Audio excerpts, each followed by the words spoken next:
اعوذ باللہ من الشیطان الرجیم، بسم اللہ الرحمن الرحیم۔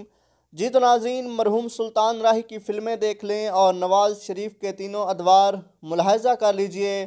آپ کو ایک قدرے مشترک مسلسل دکھائی دے گی کہ جب تک بیک وقت 8 ڈانگ برادر دشمن ہیرو پر پل نہیں پڑتے تھے تب تک سلطان راہی کو سکون نہیں ملتا تھا، اور پھر ہمارا ہیرو اپنی ڈانگ پر 8 ڈانگیں روک کر ایسے جھٹکا دیتا کہ 8 ڈانگیں ہوا میں اڑ جاتی اور دشمن زمین پر چت پڑے نظر آتے۔ ہمارے میاں صاحب بھی سلطان راہی کی طرح تب تک متحرک نہیں ہوتے جب تک دشمن اکٹھے ہو کر ان پر وار نہ کریں۔ البتہ ایک فرق ضرور ہے، سلطان راہی ہمیشہ دشمنوں کو اپنی ڈانگ کے ایک جھٹکے سے خاک چٹوا دیتا تھا، مگر میاں صاحب لڑتے لڑتے آخر میں اپنی ہی ڈانگ کے زور پر گر پڑتے ہیں۔ سلطان راہی کو ایسی فائٹ کا نہ صرف پیسہ وصول ہوتا تھا بلکہ فائٹنگ سیکوینس وقفے وقفے سے فلمانے کے سبب انہیں سانس لینے کا موقع اور پسینہ پوچھنے کے لیے تولیہ بھی مل جاتا تھا، مگر ہمارے سیاسی مولا جٹ کو ہر بار ریئل فائٹ درپیش ہوتی ہے، اصلی دشمنوں اور اصلی ڈانگوں سوٹوں والی فائٹ۔ اس میں کوئی کیمرہ ٹرک یا ایڈیٹنگ نہیں، جو بھی ہو سامنے ہی ہوتا ہے، اور میاں صاحب ہر سیاسی فائٹ میں اگر ہارتے نہیں بھی ہیں تو زخمی ضرور ہو جاتے ہیں۔ اب تو میاں صاحب سیاست میں اتنے پرانے ہو چکے ہیں کہ انہیں یہ بھی نہیں سمجھایا جا سکتا کہ مولے نو مولا نہ مارے تے مولا نہیں مار سکتا۔ البتہ وہ ہر نئے سپہ سالار کی ایفیشنسیاں دیکھ کر اسے لاشعوری طور پر ایک ممکنہ جیلر سمجھنے لگتے ہیں، اور نوری نت سے پہلے ہی ان کے منہ سے یہ نکل جاتا ہے،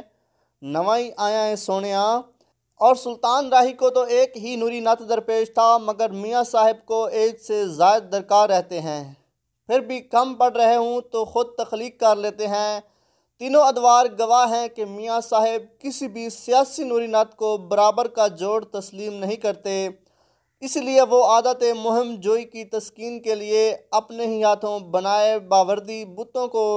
نتوں میں ڈھالتے ہیں اور پھر ان سے اڑنگا اڑنگی کھیلنے میں تکمیل شوق مرگ کا لطف نچوڑ لیتے ہیں۔ اب یہی دیکھیے کہ جو مولا جٹ پہلے ہی پاناما کے گہرے پانیوں میں بمشکل گردن باہر نکالے ہاتھ پاؤں مار رہا ہو اور اس کے چاروں طرف سیاسی نت ہانکے کا ڈھول بجا رہے ہوں، عین اسی وقت کوئی جندل بھی آن ٹپکے اور پھر کسی سے پوچھے سنے اور بتائے کہ وزیر اعظم ہاؤس سے ڈان لیکس رپورٹ کی اشاعت سے قبل ہی اکھاڑ پچھاڑ کا سرکاری پھیرا بھی جاری کر دیا جائے، اور فوج اس پھیرے کو مکمل تحقیقاتی رپورٹ کے برابر سمجھ کر سرے بازار ایک ٹویٹ کے نوک پر مسترد بھی کر دے۔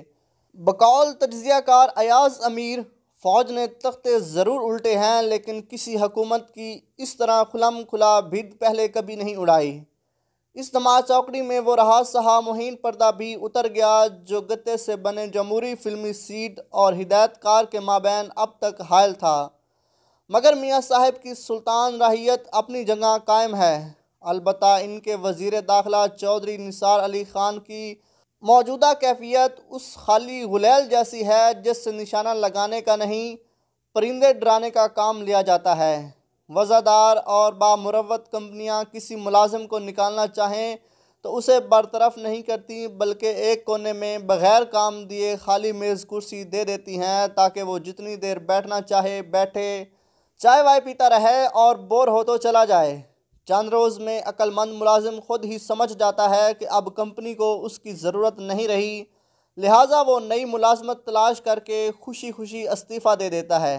لیکن کچھ ملازم ایسے بھی ہوتے ہیں جو فائلوں سے خالی میز کو سزا کے بجائے جزا سمجھ کر ٹکے رہتے ہیں اور خود پر پڑنے والی استہزیہ نگاہوں کو تعریفی نگاہیں فرض کرتے رہتے ہیں۔ اس تناظر میں دیکھا جائے تو سپریم کورٹ کا فیصلہ ہمارے سلطان راہی کے لیے فتح عظیم اور سیاسی بیزتی ایک بونس سے کم نہیں۔ اگر ویڈیو اچھی لگی تو ویڈیو کو لائک کر دیں، اور اگر ابھی تک آپ نے چینل کو سبسکرائب نہیں کیا تو چینل کو بھی سبسکرائب کر دیں۔ نیکسٹ ویڈیو تک اپنا بہت سارا خیال رکھیے گا۔ اللہ حافظ۔